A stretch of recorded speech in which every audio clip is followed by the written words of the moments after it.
مفتی طارق مسعود کے بیانات کے لیے مفتی صاحب کے آفیشیل چینل مفتی طارق مسعود سپیچز کو سبسکرائب کریں۔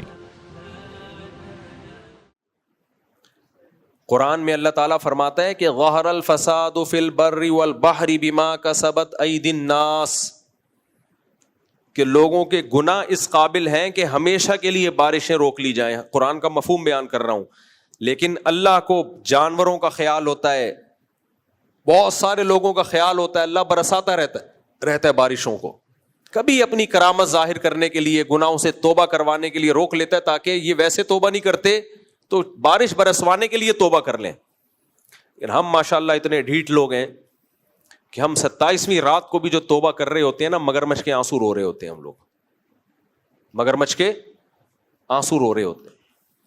تو میرے بھائی، جہاں بزرگ ہوتے ہیں کرامتیں بھی بولو ہوتی ہیں، ہاں دعائیں بھی قبول ہوتی ہیں، ایسی ایسی دعائیں اللہ قبول کرتا ہے جو اسباب کی دنیا میں لگتا ہے یہ کام ہو ہی نہیں سکتا، ہو جاتا ہے۔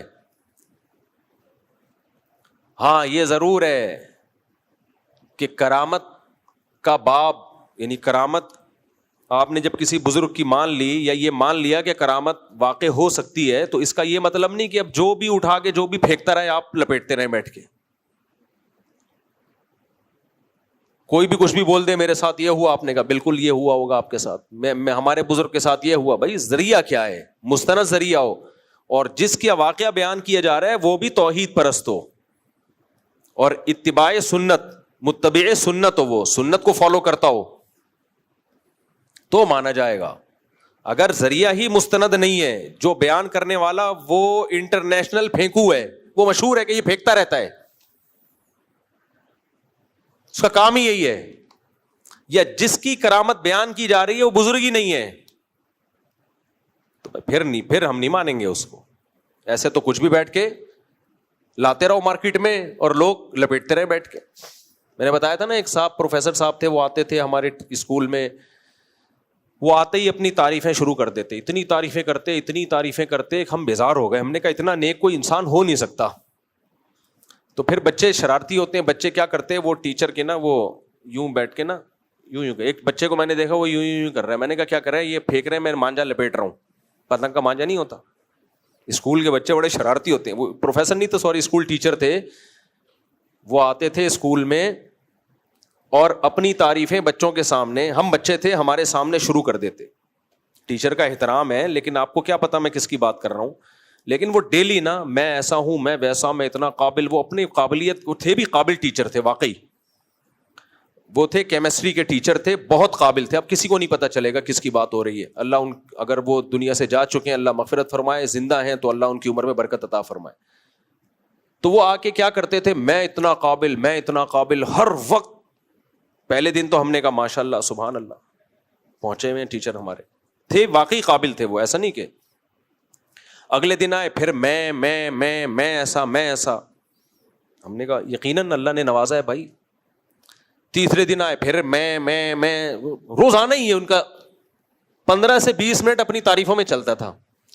تو ایک دن میں نے ایک طالب علم کو دیکھا، اسٹوڈنٹ کو دیکھا، وہ ڈیسک میں نا وہ یوں کر رہا ہے۔ میں نے کہا اس کو پتہ نہیں کیا ہو گیا، یہ کوئی بیماری ہو گئی ہے۔ میں نے کہا کیا کر رہے ہو؟ کہہ رہے ہیں وہ پتنگ کا مانجا جو ہے نا، پتنگ کا مانجا ایسے لپیٹتے ہیں۔ میں نے کہا یہ کیا کر رہے ہو؟ کہہ رہے ہیں یہ پھینک رہے ہیں، میں کیا کر رہا ہوں؟ لپیٹ رہا ہوں۔ میں نے کہا یار ٹیچر کا ایسا نہیں کرتے میرے بھائی۔ تو کہہ رہے ہیں ٹیچر کو بھی تو دیکھو یار، پھینکے جا رہے ہیں، بس کرو بھائی، اتنا نیک کوئی نہیں ہوتا۔ وہ کچھ نا، وہ مجھے لگتا ہے بےچارے وہ نفسیاتی سے ہو گئے تھے، کیونکہ بعض دفعہ انسان میں کوئی کوالٹی ہوتی ہے تو لوگ اس کی تعریفیں کرتے ہیں تو اس کے دماغ میں پھر وہ ایک چیز انسٹال ہو جاتی ہے، تو وہ پھر وہ اس کو لگتا ہے کہ میں بہت ہی زیادہ کچھ نیک ہوں۔ بھائی ہیں بس ٹھیک ہے، لوگ کہیں کہ آپ نیک ہیں، آپ خود نہ بتائیں۔ ہم نے اپنی دادی کی جو کوالٹیز بیان کی، ہماری دادی نہیں کہتی تھی میرے اندر یہ کوالٹی ہے، ہم کہہ رہے ہیں کہ ان کے اندر یہ کوالٹی ہے۔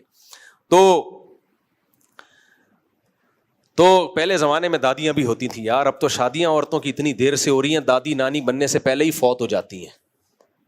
بتاؤ 40 سال میں کسی خاتون کی شادی ہو، وہ دادی بنے گی؟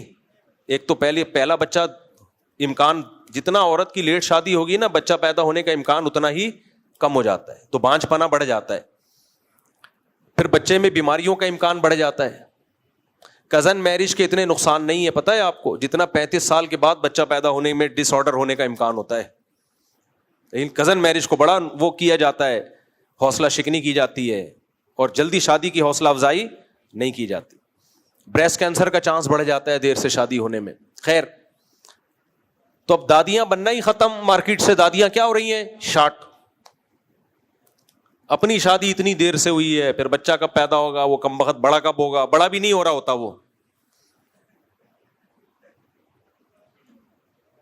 پھر وہ ایک آدمی کی چھوٹے قد کی خاتون سے شادی ہوئی, بچے اتنا خرچہ پورا ہو رہا ہے, کھلائی پہ بچے بڑے نہیں ہو رہے, بچے بڑے نہیں ہو رہے. تو اس کی بیوی بچوں کو کھانا کھلا رہی ہے, جلدی کھاؤ بڑے ہو جاؤ گے. وہ کہتا ہے یہ بڑے نہیں ہوں گے, کیونکہ اس کو تکلیف ہی ہو رہی تھی اتنا میرا پیسہ خرچ ہو رہا ہے. اب اماں کا قد چونکہ چھوٹا تھا لہذا بچے کیا ہو رہے تھے, تو جل کے کہتا ہے یہ بڑے نہیں ہوں گے, ان کے ساتھ کے پودے لایا تھا وہ بڑے ہو گئے, یہ کہہ رہے یہ اور چھوٹے ہوں گے. تو جس کا پیسہ خرچ ہو رہا ہو نا اس کا خون پسینہ جلتا ہے کہ بڑے کیوں نہیں ہو رہے. تو ایک تو نکاح اتنی دیر سے ہو رہا ہے, پھر وہ نانا دادا کب بنیں گے, دادی نانی کب بنیں گے, سارے پریوار کی ایسی کی تیسی ہوگی. ہم نے اپنی دادی کی محبت دیکھی ہے, نانا نانی کی محبت دیکھی ہے, اس لیے ہمیں دادا دادی نانا نانی کی قدر ہے. اور ہم بھی چاہتے ہیں کہ جوانی میں نانا دادا بن جائے. نانا تو بن گیا ہوں الحمدللہ, دادا نہیں بن سکا. بہت معذرت چاہتا ہوں آپ لوگوں سے کہ اتنی باتیں کر رہا ہوں, اور اس سال میرے بیٹے لیٹ پیدا ہوئے نا, بچیاں پہلے, تو وہ نانا بن گیا. دعا کرو, کوشش میں تو ہوں. کل میں کوئی رینٹ پہ گھر دیکھنے گیا تو کسی نے مجھے 500 گز کا گھر دکھا دیا, بہت بڑا, ایک فیملی کو رکھنا تھا.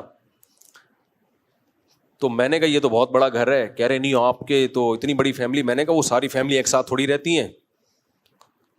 تو مجھے کہنے لگے یہ بھی ایک فیملی کے لیے بہت ہے. میں نے کہا اگر مجھے پہلے پتا ہوتا نا اتنا بڑا گھر رینٹ پہ ملے گا تو میں تھوڑی اسپیڈ اور تیز رکھتا, تھوڑی اسپیڈ اور تیز رکھتا. خیر یہ مذاق ہے. یہ اولاد کس کی طرف سے ملتی ہے بھائی؟ اللہ کی طرف سے ملتی ہے. آسٹریلیا میں بچہ پیدا کرنے پر نا الاؤنس ملتا تھا, تو پاکستانیوں نے کیا کیا, وہاں جا کے روزگار ہی یہی بنا لیا کہ بچے ہی پیدا کرتے رہو اور پیسے ملتے رہیں گے. ناروے میں آج سے 2-2.5 سال پہلے ایک بچہ پیدا کرنے پر جو پیسے ملتے ہیں وہ پاکستانی حساب سے 20 لاکھ روپے تھے. اب کا مجھے نہیں پتا, کیونکہ وہ تو گروتھ ریشو ہی ختم ہو رہے ہیں ان قوموں کا, نسلیں ہی وڑ رہی ہیں. تو آسٹریلیا میں بھی ایسا ہی تھا, 20 لاکھ تو نہیں, کچھ کم ملتے ہوں گے, بہرحال ڈالر ملتے تھے. تو اب وہ پاکستانیوں نے اس سے اتنا فائدہ اٹھایا کہ کوئی کام ہی نہیں کر رہے ہیں, صرف میری کیسٹیں لگی ہوئی ہیں, بیان لگے ہوئے ہیں, اور اسپیڈ بچے ہی بچے. تو وہاں کی گورنمنٹ نے یہ سہولت ہی ختم کر دی. تو میں جب آسٹریلیا میرا پہلا سفر ہوا, میں نے کہا دیکھو سہولت تو ختم ہو گئی ہے, اسپیڈ ختم نہیں ہونی چاہیے. سہولت ختم ہو گئی ہے, اسپیڈ ہلکی مت کرو, بڑھاؤ گروتھ ریشو بھائی. خیر, تو خلاصہ یہ نکلا کہ جن کے ہاں بزرگ ہوتے ہیں ان کے ہاں, میں بات کیا کر رہا تھا یار, یہ ادھر کدھر سے اسپیڈ پہ کہاں سے آ گئے ہم. ہاں میں یہ کہہ رہا تھا کہ دیکھو گھروں میں دادیاں بھی ہوں, نانیاں بھی ہوں, نانا بھی ہوں, دادا بھی ہوں, ابا بھی ہوں, اماں بھی ہوں, پورا خاندان ہو, بہویں بھی ہوں, داماد بھی ہوں. اٹ از کالڈ خاندان. تو خاندانوں کو ہلاک مت کرو, نکاح بھی جلد کرو, نسل بھی بڑھاؤ, خوشیاں سمیٹو. اور وہ 500 گز کے گھر جو مجھے دکھائے جا رہے ہیں اس میں بندہ ہے نہیں. تو میں نے کہا میں ایسی حماقت نہیں کر سکتا, بندے نہ ہوں اور فٹ بال کا میدان اس میں آدمی رہ رہا ہو. خیر, تو دعائیں بھی قبول ہوتی ہیں میرے بھائی. اچھا, عین ممکن ہے کسی کو خیال ہو کہ ہم تو گناہگار ہیں, نماز استسقاء میں تو توبہ کرنے والوں کی دعائیں قبول ہوتی ہیں, تو کیا ہم دعا مانگنا چھوڑ دیں؟ کیا ہم نماز استسقاء پڑھنا چھوڑ دیں؟ بھائی دیکھو جیسے نالائق ہوتے ہیں نا اللہ کا معاملہ ان کے ساتھ پھر ویسا ہی ہوتا ہے. تو ہم سبھی نالائق ہیں.